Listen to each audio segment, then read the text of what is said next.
Last అంటే నాకు చాలీసా టైంలో లాస్ట్ ఆ 10 నిమిషాలు ఏదైతే ఉందో హనుమాన్ చాలీసా పెట్టారంటే లైక్ గూస్ బంప్స్. అందరు కూడా జై శ్రీ, ఇప్పుడు పైగా అయోధ్య కూడా నడుస్తుంది కాబట్టి అందరికీ జై శ్రీరామ్ అనేది బ్లడ్లోకి ఎక్కేసింది ఆల్మోస్ట్.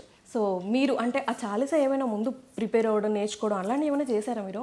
లేదండి, అంటే మన ఇండియన్ కల్చర్లో హనుమాన్ చాలీసా మనందరికీ మనం వింటూ పెరిగాం కాబట్టి మనకి ఎప్పుడు హనుమాన్ చాలీసా విన్నా ఆ గూస్ బంప్స్, ఆ పాజిటివ్ మోటివేషన్ అనేది మనకి ఎప్పుడూ వస్తుంది. అది స్పెషల్గా నేను దాన్ని నేర్చుకుని పాడటం అలాంటిది ఏం జరగలేదు. బట్ స్టిల్ కదా, అంటే మనకి నోటికి రావాలని రూల్ లేదు, బట్ విన్నప్పుడు మాత్రం డెఫినెట్గా గూస్ బంప్స్ ఎక్కేస్తుంది మనకి వెంటనే. అది మీరు అంటే మనం ఒక దేవుడి మీద కాన్సెప్ట్ తీసుకున్నప్పుడు, ఈవెన్ సూపర్ పవర్స్ కావచ్చు లేదంటే ఆయనదే మనం తీసుకున్నప్పుడు చాలా గ్రౌండ్ వర్క్ చేయాల్సి ఉంటుంది కదా. ఎందుకంటే మీరు సినిమాలో ఎక్కడ చిన్న నెగిటివిటీ కూడా రాకుండా, ఎవరికి అంటే హనుమాన్కి చాలామంది భక్తులు ఉంటారు, మోర్ దెన్ ఇంకా విలేజ్ పీపుల్ అయితే చాలామంది ఉంటారు, ఎవరికి అసలు తక్కువ చేశాడు అని అనిపించకుండా అంత అద్భుతంగా తీశారు. అంత గ్రౌండ్ వర్క్ ఎలా చేశారు మీరు?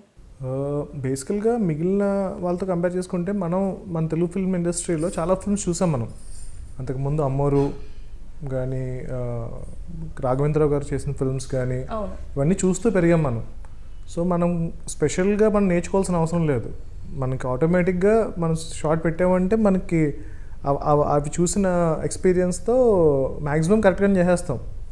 సో కొంచెం లిటిల్ బిట్ ఆఫ్ రీసెర్చ్ అయితే డెఫినెట్లీ చేసాము. ఏదైనా ముందుకెళ్ళే ముందు ఒకసారి చెక్ కూడా చేసాం. అంటే ఒక శివశక్తి దత్త గారు అని మన రైటర్ కమ్ డైరెక్టర్ ఉన్నారు, కిరవాణి గారు వాళ్ళ ఫాదరు. సో అలాంటి స్కాలర్స్ చాలామంది ఉన్నారు. సో వాళ్ళతో చెక్ చేసి ఇది కరెక్ట్గానే చేస్తున్నామా అని చెప్పి జాగ్రత్తలు తీసుకునే చేసాం.